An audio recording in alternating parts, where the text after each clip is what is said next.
All right, so today we are here with Professor McGill. I'm Megan. I'm Raj. And we are going to be talking about some research that Professor McGill has done on basically two things that can be persuading us non-consciously. So I guess, yeah, why don't we just jump right into it? The first one being anthropomorphism. So Professor McGill, are you telling us that Arby's oven mitt is convincing me to buy more fries? Sort of depends on something about you. I don't need a lot of convincing. Well, then it will be very easy to do. In fact, let's get some right after the segment, shall we? I think that'd be all right. So whenever you think about advertising, the question is one of not just what's being said, but how the person who's listening to it responds to what's said. There's a whole category of research on this sort of thing. What makes a source more credible or not? And credibility is important because if the source is credible in your mind, you don't put up all your defenses and start counter-arguing. That's ridiculous. Who are you to say this? I don't believe you. It's some combination of counter-arguments and what's called source derogation, just denigrating the source. Right. So different characteristics come to mind. You know, the person with the medical jacket on and the stethoscope around the jacket, you know, shuts it down, expertise. For some people, what turns on the counter-arguing that reduces the credibility is they just don't trust people. And there's an individual difference measure on this, a set of questions we can ask you. Yeah. They're sort of comical because the scale was created when there were hippies and anti-establishment thoughts, but amazingly it still works. It looks dated, but you put people through this and they kind of spread out from, yes, people are lovely, to no, you can't trust them at all, institutions lie, parents lie.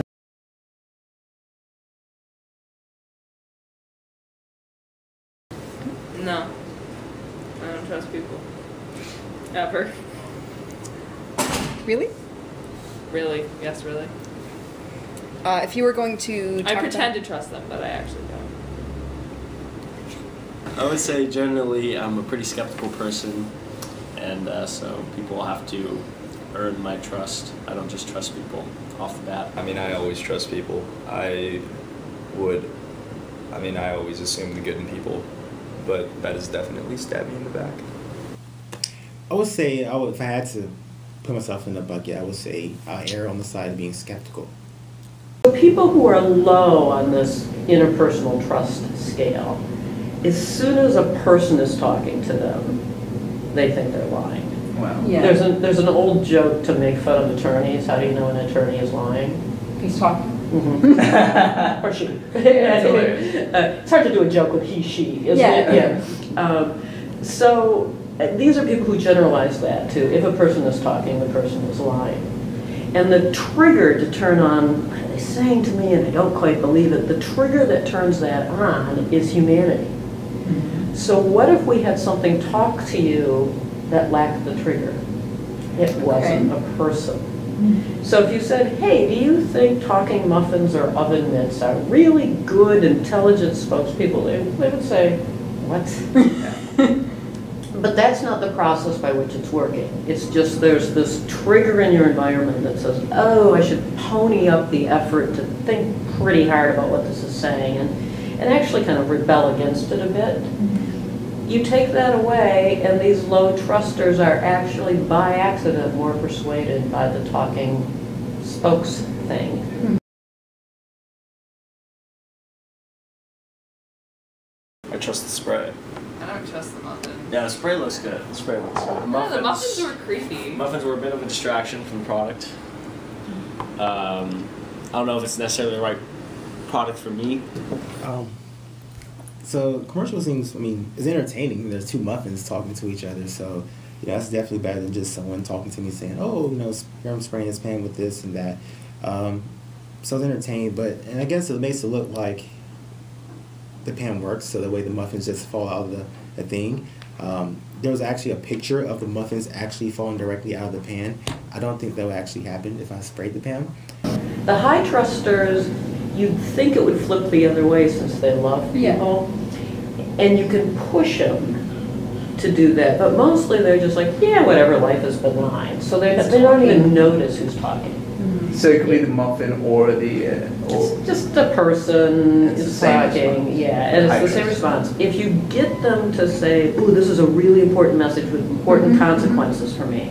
You see the reverse then? So that Yes, they actually then- don't believe the talking muffin because they're like, wait, it's a muffin? Yeah, or we didn't measure which way it went, so all we Okay. have is the difference. It might just be that, oh, it's a person, and I really, really like and trust people. Okay.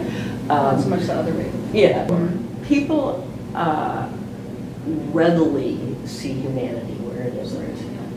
And there's been speculation as to why, one of which is it's kind of a good bet, which is if it is a person and you don't notice it, it could cause you harm. Oh, okay. If it isn't and you jump away and it turns out that it was a stack of garbage bags, and you feel a little silly, but no harm.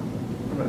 So there's this Low risk. low risk, real proposition. tendency to look for, especially not just humans, but faces in the environment, something sentient. So what was the distinction, I guess I was thinking about, because Raj and I took the test. Yeah, so- Are you Yeah. low trust? I'm low He trust, and I was. expected to be low trust too, so I had a That was score of high. 81 on that. Well, like you had 50. 53. Well, I had 53, sorry. I She had had 81. So you're trusting. I knew it though. I was like, yeah, this one. Because the questions, I guess there was something like, can a parent be counted on to keep their word? Uh-huh. Like How's the the government is questions headed in a the government's headed in a bad direction if we don't change things soon. You know, no, I don't really, Yeah, but you were like, oh yeah. Yes, and the results surprised me. I mean, given the fact that, the fact that I'm not trusting doesn't surprise me, but the fact that I can be more convinced to buy something by a talking lamp And was there- relative to Megan makes Right. me, I don't want to be that person. I refuse to believe that I'll be influenced by it. Well, I refuse it. the other thing is, you don't realize it. remember I probably said we not. could push the high trusters to suddenly be scrutinizing more carefully, and then they like people. If you push the low trusters far enough that they're thinking hard about it, you can actually get them to say, wait a second, oven mitts don't talk. Okay. Somebody drew the oven mitt, and the person who drew it is a person, and they're just trying to trick me. Right. And so I think you're thinking, Once you get to the conscious yeah, if an space, then- advertiser made an ad and it had a talking what's it in it, I would never be persuaded by that. That's right. Yeah. But you're just bumping along through life, and the talking what's it is there, and the message is coming in, and it's just kind of floating into your ear. And most persuasion occurs under what's called low involvement conditions. You're not actively in the market, you're not actively paying attention to the ad, and the message just kind of comes into your head unworked with.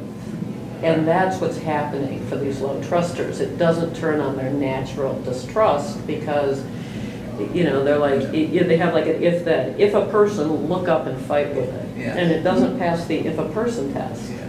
And it just comes floating in. So it just means that I need to pay more attention to what be a little more conscious, which is hard to do, I guess. You'll be lying in bed with a cold compress on your head by 11 a.m. You can't pay attention to So, everything. fair It's enough. just- I'm so tired. It's Fair a enough. dental floss or a bulb. Does it really matter? Yeah, I'm You're not gonna gonna buy stop something and ask the question. So, do you think it would make a difference if this were an animal as opposed to a lamp? And is this like a I do. future research? Do you have Future research, suspicions? yeah. What happens when you bring animals in? I think what happens when you bring animals in is animals come preloaded with expectations about their honesty. So if a wolf is talking to you, Oh, the As different opposed types of to- animals, yes. okay. yes. I have had this hilarious experience where people have said to me, why, children and animals, they wouldn't lie to us. And I think, have you met children and animals? They're manipulated. They're manipulated. Cat's just purring at me and I know he wants something. He's up to something, right, exactly. I had a dog who could get off the couch where he wasn't supposed to be, like water. He could just kind of slide off it, so there was no thumping. So he was actively trying to deceive me. So if you are low trusting about animals, so it's probably a mess, which is hard because, the Geico lizard talks to animals talk to us all the time. Right. So we'd love to understand it, but I think it's going to It's gonna be a trickier. yeah. Like people, the research on regular people, there's all these factors that pile into source credibility, and I think like animals, it'll be similarly textured. You know, if a wolf is talking about mutton, maybe you do trust them because the wolf's an expert. If the wolf is talking to you about Philips light bulbs, maybe not. Maybe he's lying because he's a wolf. So what would you say are like takeaways for our viewers given our discussion that they should probably be cognizant of? We're all persuading people all the time. Maybe with our kids, I think it would help us to have like a talking green bean. It's like, you should definitely eat these if they're like not trusting me. But well, the other thing that happens, just to know everyday law? You probably can. One of the things that was a problem for us as an experiment, because we didn't want to talk about it, is these things are attention-getting. Oh, that's right. So the most challenging thing of all when you're trying to get people to pay attention to you is and you've probably heard me do this example in class, you present an important message to people and they think, I forgot my shirts at the dry cleaners. They're just much more interested in their own lives. So the challenge in communication is to get people to pay attention to what you're saying, part one, and not decide, oh, this is the impromptu debate.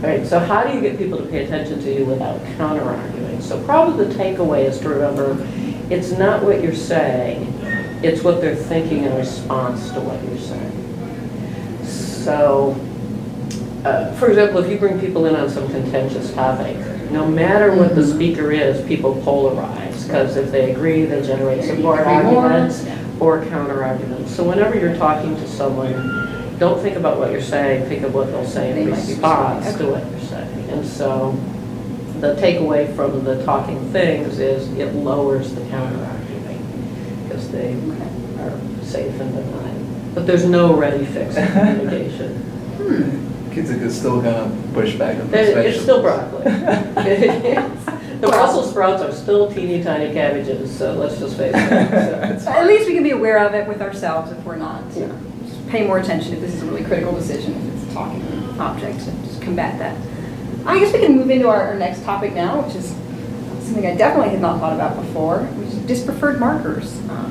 That's a lot of syllables. What does that mean? Yeah, I didn't know what the term was. It started out more as, you might have noticed at the front of the paper that one of my co-authors, Kathleen Voss, and I thanked each other for the world's most boring cocktail party. It was a visiting professor. And we were chatting, and somehow we went down a fun path where we talked about the things you can say just before you insult someone. She's from Minnesota, and she would say things like, my sister, God love her, and then would slam them. And I'm familiar from the ones in the American South where it's just licensed to kill. Bless his heart or bless her heart. Bless his heart. But your husband, not that smart. Your husband bless his heart, and then it's licensed to kill. I think bless his heart depends on how they say it. I think of like typically like my grandma might say something like that, and basically they pity you. Bless his heart, you know, it's like, oh, you know, he tried, but, you know, he didn't quite get it. It's kind of like a nice little phrase of saying it. That's typically how I think of it. There's also, I'm sorry, but, as in, I'm sorry, but that house is too small for those dogs. And it just flows, people have no idea they're saying it. So we said, you know, I wonder if this influences how credible you are, back to credibility, in word-of-mouth communication. If I say, my iPhone, God love it, it's really great with apps, but it doesn't hold a call at all. Does that make me seem like a jerk or not? And so we went hunting, and there's research on this pre-existing in the field of linguistics, and they call them discourse markers or dispreferred responses. And what they are conversational devices that don't have meaning in their own right. But so they have a social purpose. You probably wouldn't use them, but it says, I'm about to say something you're not gonna like. You're not gonna like, or it's not cheerful or positive, and then you're gonna have to absorb the negativity. So I mean, obviously, if it's a person you know they're sensitive, you know, you have to kind of give them a little cushion before you give them the punch. So then you might tell something positive like, oh, this is a good idea, but, and then get your feedback. I would, I would lead in with compliments and positive things, right? And then after I would hit them with all the negative blows. If I was going to give some criticism, but I wanted to soften the blow at first, what I would say generally is something along the lines of, listen, I love and respect you as a person. However, I'm sorry to say, I don't want to butt in, but I thought it was funny in some aspects, but I don't want to be mean, or I don't want to be annoying, but I'm going to be annoying. So I think those people use it a lot, saying they're not going to do something and they do exactly what they said they weren't going to do. And so it's a way of saying, well, which is also a discourse marker, which is just, well, it says, I'm not about to say it was the best thing ever and I really loved it. Well, Fair warning, that someone's kind of prepare yourself. Yeah, brace yourself. And it lets the other person save face. Now, there's not a ton of, I guess for your husband, yeah, well, he's not so bright. That's pretty slamming. If you're just talking about your car and that the electrical system is such that you can't play the radio and run the AC at the same time. But it turns out, yes, people are, and it's all over, we've checked as, you can't do this exhaustive search, but there are characters for it in Chinese and Dutch. It's a universal courtesy to people you're talking to. And so we said, well, let's see what it does in word of mouth. And sure enough, it makes the speaker more likable and more credible. So if you present positive and negative information just by itself, it's not received as well as the positive and the negative couched within this. I'm going to tell you some negative things, and that's a little awkward. Again, you were talking about the oven mitt. Would I be aware of it? You'd probably not notice that. Yeah, you're not saying, oh, this person's used a dispreferred word. Or it just slips in and... People don't even know they're doing it. Do you think like politicians could use this, especially when you're about to badmouth your opponent? Maybe you can say, well, I know that he's a great guy, wonderful father, but I gotta say that on this issue. Yeah, I think that the balancing is good. One of these things that say I don't want to represent myself as a negative person. Okay. It's a thing that needs to be said, and I understand that some of you like this person and it's awkward. I think all of that would kind of filter in with a certain comfort for people. Can it be said so often enough that it actually loses that tune? Okay. Probably. We didn't test that, but and then what happens is you start probably go two ways. One, you say it so often that it ceases to have. It's just like a conversational tick. Like. Although like has, linguists, like means things. Like isn't just goofiness. Like, for example, says I'm about to either quote or act out something, as in I was like, ugh. Right. Like is serving. Then I said, and then she said it's and so they serve purposes. These funny little, what would seem like just fillers, are serving conversational purposes. Interesting. Definitely something to be aware of. Well, thank you so much for taking the time to talk to us today. It was a pleasure. Thanks. Filling us in about these little things that we're not really paying attention to in our speech and in commercials. Yeah, thank you so much again. Good to see you. And in closing,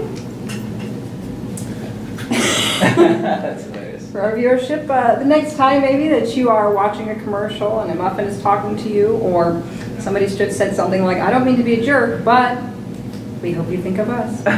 Pretend he said all that.